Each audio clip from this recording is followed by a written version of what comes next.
Rewind, Your Week in Review is sponsored by the Wisconsin Realtors Association, bringing Wisconsin communities to life with great homes, businesses, and neighborhoods. The Wisconsin Realtors Association, the voice of real estate. This week's edition of Rewind, Your Week in Review. Well, my motto is study hard, pray harder. Combining church with the government is a tenet of fascism. Vice President Pence's visit signals that Wisconsin remains a must-win state for President Trump. Now you owe me an apology for this disgusting slander. Supreme Court candidates have their sharpest exchange yet. We could ignore the issue, and one day the voters are going to say enough. Republican sponsors of a medical marijuana bill say giving the sick that option has overwhelming public support, and their bill should get a public hearing. All that and WisPolitics stock picks on Rewind, Your Week in Review for January 31. I'm Steve Walders. And I'm J.R. Ross. Okay, JR, help me connect these dots, as our governor says. January 14th, Mr. Trump goes to Milwaukee. Exactly 2 weeks later, just a few days ago, Mr. Pence comes to Madison. Are we going to continue to see either the president or the vice president every 2 weeks? I know every 2 weeks. We're going to see him a lot. Now, what's interesting is that Pence came to Madison to talk school choice, when school choice really was born in Milwaukee, went to Racine, and then started going statewide. Yeah. But the feedback I got this week was the reason that Pence was there was, one, kind of a national celebration of school choice going on. This was the biggest celebration in the best venue in the most swingy state for him to go to. So that's why he's in the state capitol. I mean, it's not really the hotbed of school choice, but that's where the event was. Okay. Some people argue to me that it would make more sense for me to go to Milwaukee and go to one of the top top schools in the choice program, do the event there, but this is where he was. Okay. And the politics of it, well, guess who are largely the students who already make up the school choice program in Milwaukee and Racine. They're largely African American and Hispanic. Yeah. President Trump. We'll get into those numbers in a minute. Yep. President Trump in 2016. I think he got less than a third of the Hispanic vote in Wisconsin, in the single digits African Americans in Wisconsin. He may not get better numbers, but he can't do worse. He needs to make some inroads, especially if we're going to find more voters, turn out more people this fall. It would behoove him to find more pockets of support. And this is the time to hear parts of Vice President Pence's speech, followed by a quick snippet from Speaker Robin Vos. Please. There are tens of thousands of events all across America celebrating National School Choice Week. But I'm here in Wisconsin because this is where it all began. For the past 30 years, Wisconsin has shown again and again that when parents are given the opportunity to choose the best school for their children, whether that's public or private, parochial, Christian, or homeschool, outcomes improve, kids do better, and education improves for everyone. Wisconsin has an extraordinary record of success with school choice, and every family in Wisconsin should be proud. Wisconsin students on the parental choice program score higher on the ACT test than their peers. In Milwaukee, kids from underserved communities who go to choice or charter schools get better test scores and are more likely to graduate. Many of the children who benefit the most come from our underserved communities that face unique challenges. And thanks to what you've done here in Wisconsin, it's been particularly minority communities that have benefited again and again. Thousands of African American and Hispanic parents that wouldn't be able to do otherwise have been able to choose where their children go to school here in Wisconsin. Now 1 in 8 Wisconsin students is educated with public funds at the school of their choice. Is it fair that in Milwaukee, students can apply to the best schools in the state when right here in Madison, they have limited choices? I don't think that's fair. Wisconsin has one of the highest racial achievement gaps in the country. In Madison, right here where school choice has not yet taken root, the gap is the worst. Right now, this state needs more school choice, not less. Just a PS on the vice president's speech. It's ironic. He's standing in our rotunda, may have been the first visit by a sitting vice president. I don't know, historical footnote. Meanwhile, the U.S. Senate is, President Trump is on trial. No mention of that. No. So why not? They're trying to focus again on trying to attract Hispanic and African American voters. Look at what some of the stuff Trump has done. Criminal justice reform, right? He's talked about that. There's obviously an appeal there. Work with Kim Kardashian on that issue, and Kanye West. They have school choice. He's talked about unemployment numbers for African American, Hispanic residents of this country under his tenure. He's trying to make a pitch, again, to try to improve those numbers you saw in 2016, or at the very least, if Democrats nominate somebody who's not exciting those voters, much like Hillary Clinton didn't excite those voters in 2016, if you at least make it a wash where they go, okay, I'm not that happy with Trump. This person doesn't make me real thrilled. I'm going to sit this one out because it really inspires me. Because I might give him a shot. But when you look at Trump's record on things like the border wall and immigration, there's a lot there anyway. There's that other factor. I mean, go there, the comments about blank hole countries. I mean, there's a lot of fodder there. If some Democrats I talked to were like, look, if he wants to do this, great, but it's hard to see him picking up significant numbers with minority voters because of his record. At the same time, in a state decided by fewer than 23,000 votes in 2016, even 3,000 voters here and there will make a difference in the big picture of Wisconsin this fall. Okay, I want to stay, topic 2, I want to stay on choice for a little bit.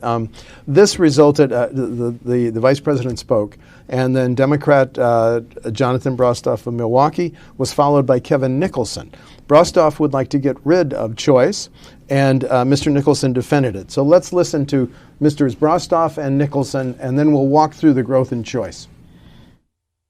Lower class sizes have clearly and consistently been linked to better educational outcomes and specifically have helped to reduce the racial education gap that Wisconsin suffers. Instead of lining the pockets of the big donors and their education privatization lobbyists and other swindlers, we need to reinvest in Wisconsin, hire more teachers, lower classroom sizes, and make sure that every student is getting access to the attention that they deserve. This is the same administration that's just as worried about making money off of our kids as they want to lock kids up in cages and separate them from their parents at gunpoint. That's the type of leadership that Mike Pence and his administration have brought to our state, and we say no. We believe in public education. I want to start by saying what a great celebration of success. About 800 kids come to the Capitol today to share their stories, to talk about how their lives have been improved by educational outcomes that were previously available to them, if not for school choice programs. It's an incredible testament to the success of school choice. And when you look at the record of school choice programs in Wisconsin, whether we're talking ACT scores or you're talking about math proficiency or English proficiency, you're seeing kids succeed. The creation of a launching pad. It is disappointing to see Governor Evers and the Democrats in the legislature push back on those platforms of success for their own constituents. So what we as conservatives will do is continue to fight for these kids, fight for their opportunities, and make sure that they have these platforms to launch their life and be successful going forward. Choice is one of the most dramatic programs that I've watched in my, 31 years in the Capitol. So I just want to walk through it, JR. So it was started by Governor Thompson, who cut a deal with Polly Williams. After a great deal of back and forth. So in 1990, only 337 Milwaukee students were enrolled in the Choice program, which, as a result of that deal between Annette Polly Williams and Governor Thompson, got it started. 1995, a huge policy decision to expand it to church-run schools. That's a big deal. Then you go to 2011. That was the date the Republicans took over, and Speaker Voss was then not Speaker, but he was instrumental. Co-chair. Joint Finance co-chair, instrumental in getting choice expanded to Racine, and then 2013, only 2 years later, expanded it to statewide, and now the numbers from DPI, 42,392 students enrolled in choice statewide. So I'm struck by the tremendous growth. Any PS on your thoughts on choice? Their statewide program has a cap on enrollment that goes up, I think, 1 percentage point each year. Yeah. Until 26, 27, it goes away, and there'll be no limits on enrollment statewide. It'll be interesting to watch what happens when that comes, barring a policy change between now and then, what happens with school choice, the growth then. And then also there's a complaint from Democrats that we're funding 2 school systems. And the longer you do that, you're going to starve one to feed the other. Now, school choice folks, that's not the case. they can coexist, but there's definitely a fear among Democrats of like what's going to happen for public schools if this program continues, the voucher program. And choice has become a very, very expensive program now. I mean, but you heard the arguments.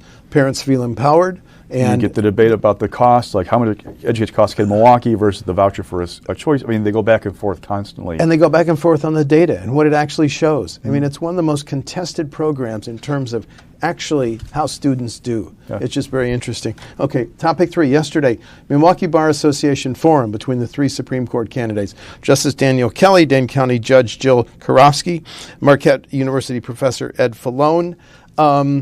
Let's listen to this back and forth, elbows out debate before you and I talk about it a little bit. Please. I have spent the past several months traveling all around Wisconsin, and I hear the same thing from voters. What they see on the Supreme Court are justices who do not follow the rule of law. They see justices who make decisions before anyone walks into the state Supreme Court chamber. They see justices who are acting like politicians, and all of that feels like corruption to people. When Justice Kelly talks about his rigorous logic, what he is talking about is that he is getting to a predetermined outcome. Are we going to have a justice who has a track record for following the rule of law, or are we going to have a justice who has a track record for always finding in favor of the people who got him on the court in the first place and are going to work like crazy to keep him on the court?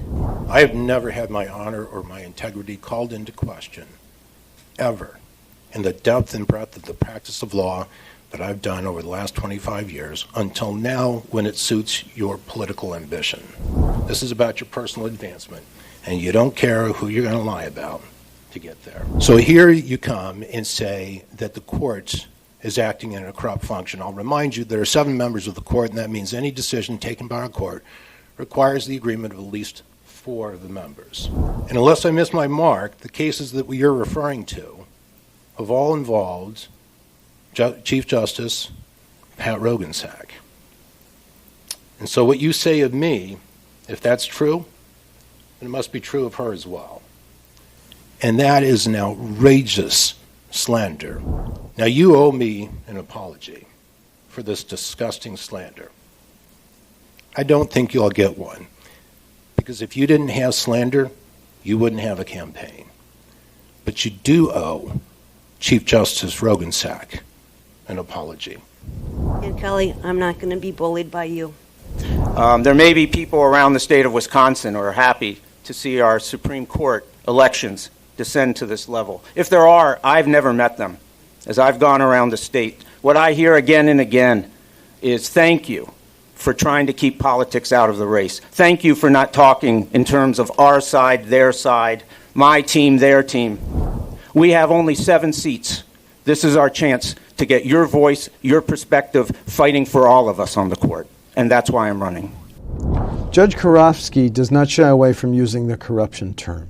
And we saw in that video Justice Kelly saying that's slander, that's the only issue you have, I demand an apology, and because it takes a 4-justice majority to make any major decision, you're also slandering the Chief Justice, Justice Roggensack. Then you should apologize to both. I'm not going to be bullied. What's your take on, and Mr. Falone says, hey, you've heard how difficult these other 2 candidates, I'm the independent. Your take on that? A couple of things. One, remember in this past Supreme Court race in 2019, there was a knock on Judge Neubauer, Lisa Neubauer, as she pursued an open seat on the court, that she didn't inspire the Democratic base. She kept hitting Brian Hagedorn, a conservative, over his past writings on homosexuality, association with a Christian school that barred employees from being in gay relationships, but she never excited them beyond that attack. She kept talking about being an impartial, justice, and just ran kind of a bland campaign other than the attack. It ended up igniting conservatives who got really fired up and turned out as a backlash against that tactic. One of the thoughts I've heard is that progressive justices or judges running for the Supreme Court or candidates can't just assume saying I'm going to be impartial can excite anybody. You got to give them something to kind of latch onto and go, okay, I'm fired up now. So maybe this is part of that campaign of saying, hey, the court's got a problem. It's bought and paid for by conservative groups. They're getting all the rulings, so we should be outraged I'm just throwing this out there. The flip side, though, is we're looking at a dynamic this spring where, again, that primary for president, the Democratic side, if it's still going hot and heavy come April, could drive turnout and make Daniel Kelly's life very difficult. Conservatives need to find a way to get motivated to turn people out. This may give them more fodder to motivate their voters to turn out that a court's under attack by this progressive candidate. Okay, but I want to stay on this for just, I want to make this point. A year ago, then candidate Court of Appeals Judge Hagedorn says, I knew when I walked into the Supreme Court how former Chief Justice Shirley Abrahamson was going to rule against me. Now you have Karofsky saying when litigants enter that court, they know that Dan Kelly is on the side of big corporations, and you heard her say polluters. So you have a little bit of the same charge offered in a different context. It's red meat for the base. They're just different bases. It's the same kind of a line, but for different bases. That's all it is. Okay, and then primary February 18th. February 18th. I mean, Fallone's at a disadvantage right now because he doesn't have the money the other two have. He's got to bank on, Milwaukee turnout. He's got a county executive race, primary for county executive, primary for mayor in Milwaukee. There's big turnout there that can maybe help him a little bit, but he doesn't have the resources the other guys do to get up on the air and spread his name around on those kinds of things. So that's his challenge. But yet, he does have Milwaukee as a base that could help him. Well, third-party groups are going to play a big role between now and April 7th? Now in April, likely, I don't know about ahead of the primary. With April, I've gotten feedback of two trains of thought about conservative groups. One, there are some that are fired up for Kelly no matter what because they saw what happened with Hagedorn. They want to fight. They're jazzed up for the fight. They're going to turn out and help him no matter what. The second thought is there are probably some conservative groups, traditional Republican groups, who prepare for the fight, but wait and see what mid-March looks like and say, okay, that turnout for that primary for president, it's going to be huge for Democrats. It's maybe not worth the money, or Kelly's not looking too good right now. Or if he's looking pretty good, there's a path to victory, even with a contested primary for president on the Democratic side. We're going to jump in now. Or that primary is done. Like, let's say candidate X sweeps the first four primaries and caucuses, is like got all the momentum. He or she then is like the de facto nominee by mid-March. That's a whole different ballgame then. Okay, and just to go back to something you said, Karofsky is so much in the attack mode because last year Lisa Neubauer was not. It's just one theory about why you would do something like, why would you be that aggressive, just to lay out an inspiration of, this court's being taken away. I'm paraphrasing progressives here. The court's been taken away from us. We have to get it back. Okay, new topic. Two Republicans, Senator Kathy Bernier and Assistant Assembly Majority Leader Mary Felskowski, actually put a medical marijuana bill out there. Now, I waited to ask them to tape a newsmaker's interview, and they were in this week, and what they said was very intriguing. So before we walk through their bill, let's listen to some of their comments. And one huge takeaway, they say that there is overwhelming public support for medical marijuana bill. Excuse me, please. Quite a few years ago when I was running for the Assembly and I was knocking on doors in a trailer park in the town of Seymour, and there was a woman there who was undergoing chemotherapy and had cancer, and she begged and pleaded for me to legalize it. You don't just go out and get medical marijuana. You have a conversation with a medical professional that would prescribe it. And so I don't understand the pushback of the anti-recreational marijuana folks, but I think that under a doctor's, physician's prescription and monitoring, I think we don't need to micromanage everything. Do you think, as you work on this issue, that the law is widely being violated on medical marijuana now? Absolutely. Yes. Okay. We have a huge black market because of it. I hear from people day in and day out because we introduced this bill. Massive numbers of people have contacted my office in support. People want organics. They don't want prescription drugs. They want to try to heal themselves naturally or do as many things as they can.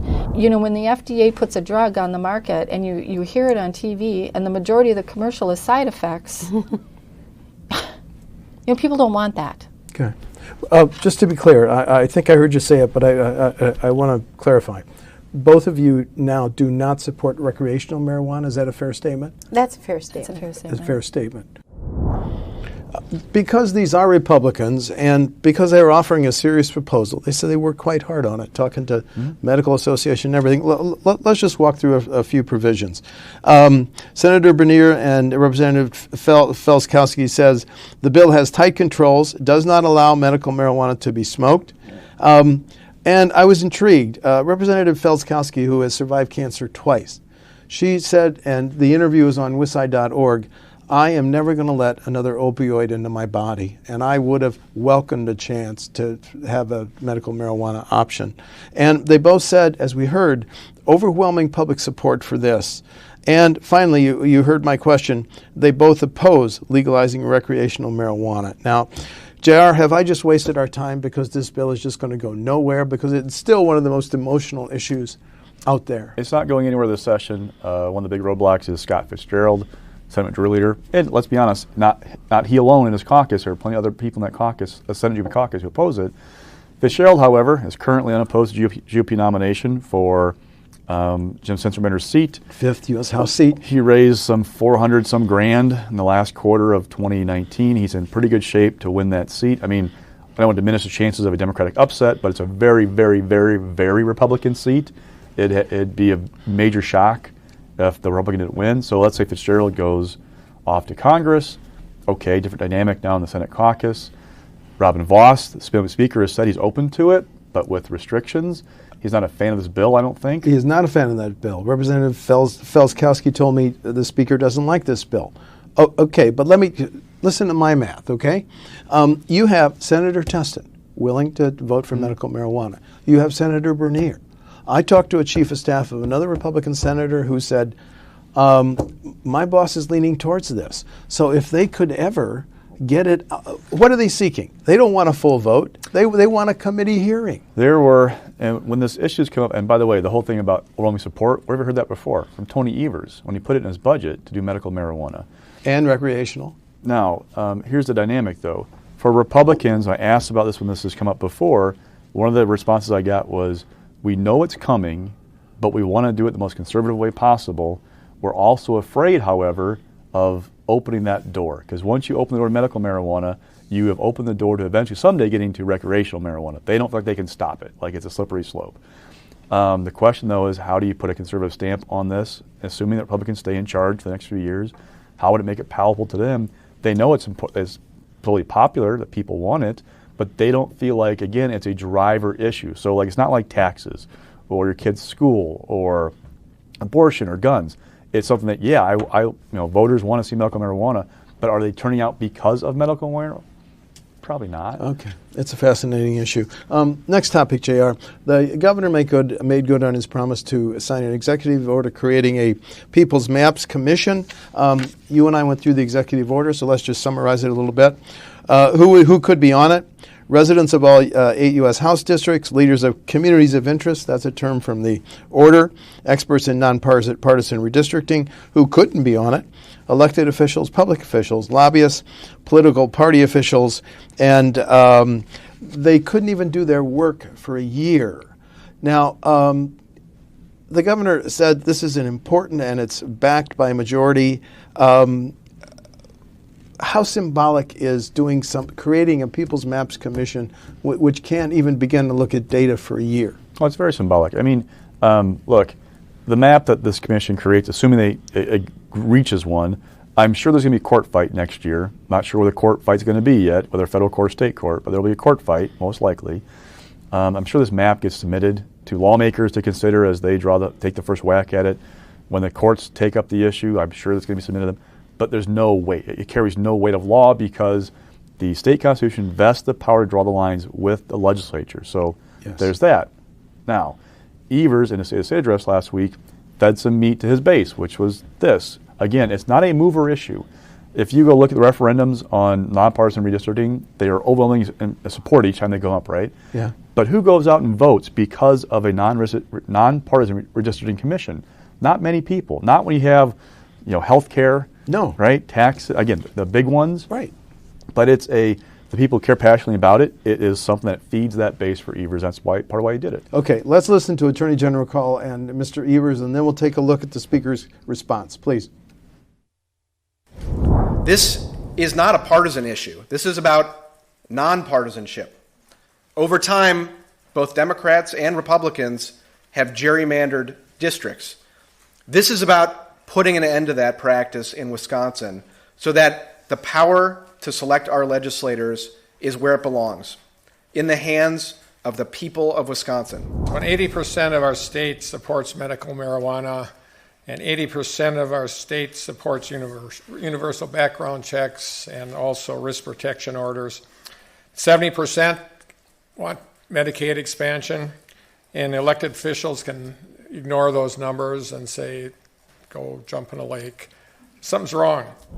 People should be able to choose their elected officials, not the other way around. And the people of Wisconsin agree. Over 50 counties representing 78% of Wisconsinites have passed resolutions around supporting nonpartisan redistricting.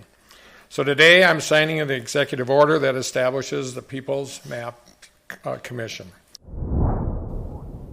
Maybe the final word on this subject should come from the Speaker's statement. He said he can form whatever fake, phony partisan process he wants to create, but in the end, we will do it the way we always have, which is to follow the Constitution. That's a reference, of quotes, to the Governor's People's Maps Commission. One more topic. You and I have been watching this for 3 weeks. You had 6 or 7 candidates running for Milwaukee County Executive. First, there was a challenge filed by one of the candidates, Milwaukee County Board Chair Theo Lipscomb. He said, 2 of my fellow candidates, Glendale Mayor Brian Kennedy and former State Senator Jim Sullivan, used the same circulator, ergo they should be dropped. The Elections Board said, drop the names. The Circuit Court said, drop the names. And the Court of Appeals said, drop the names. So this is very intriguing, because they use we're now at a point where we have paid circulators to gather nomination papers. And when I talked to Representative Crowley yesterday at the Milwaukee Bar Association, I said, you use the same firm as Kennedy and Sullivan, but you, Crowley, you used it first, therefore that was legal. So it just intrigues me. Where we are left, JR, is the public officials that are still on the ballot. February 18th primary and April general election. County Board Chairman Lipscomb, State Senator Chris Larson, State Representative David Crowley. Your thoughts quickly before we get to stock picks. Real quick, question is who can build a coalition February 18th to get through the primary. There's also a businesswoman who's running in that race who's not really kind of as high profile as the others. Larson's run before. There's an idea that he has an advantage because of that. But who can stitch together a coalition of voters? Also, Chris Abele, the outgoing executive, he has played in local races a lot in his time because he has a lot of money to play with. He is now doing a digital ad for David Crowley. We reported this morning, the first bit of buy is $100,000, which is fairly significant. They might do more. They're trying to figure things out. But don't forget that Abele has a very mixed record of playing in local races. So just because you spend the money, there's no guarantee Crowley will get through that primary. Okay, good point. 2-minute drill. Stock picks. So rising. So Daniel Kelly. So put aside the debate and how contentious it got. Kelly got on the air this week with his first TV ad. Why is that notable? It's a show his financial strength. He had about a 3-to-1 cash on advantage over Joe Karofsky in the reports we saw detailing activity at the end of December. Going up in the air. Look, we assume Kelly's going to get through the primary because he's the one conservative candidate of the 3, but you never assume anything in politics. So putting this TV ad up on the air is kind of like a guarantee, like kind of a safety bet that he gets through. What it also does, though, is, okay, what are Karofsky and Falone going to do now? Karofsky, there's a perception she has an advantage because she's a sitting judge. That's going to help her. But you can't assume anything, so maybe she has to spend some money to get up on TV to get through the primary for sure. But for Kelly, it also might be a chance to run up a score in the primary in February that if you can get to 51, 52, 55%, there's a perception that, hey, this guy's in a strong position because even though there's this challenging environment coming in April, he got to a big score in February, so watch for that. Next, Ron Johnson. Real quickly, same story, different week. Ron Johnson's in the middle of the impeachment stuff yet again. His name keeps coming up in the Bolton book. The latest example, But I just don't get the impression that people back in Wisconsin know what's going on or how he's connected to this. So the people I talk to don't think it really hurts him or maybe helps him, because it's just a disconnect between what's happening in Washington with impeachment and what we're seeing here in Wisconsin. Following, UW Whitewater. Fewer kids means less money. We are seeing, and this is not just for Whitewater, but the entire system is seeing a drop in student enrollment. That means fewer tuition dollars.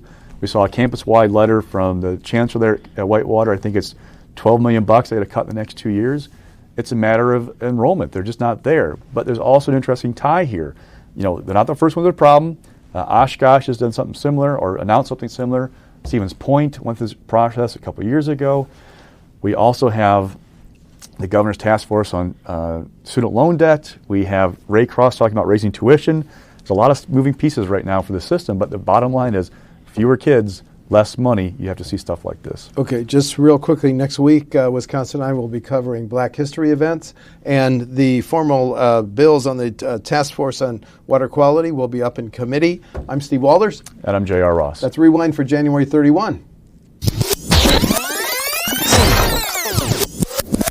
Rewind, your week in review, is sponsored by the Wisconsin Realtors Association, bringing Wisconsin communities to life with great homes, businesses, and neighborhoods. The Wisconsin Realtors Association, the voice of real estate.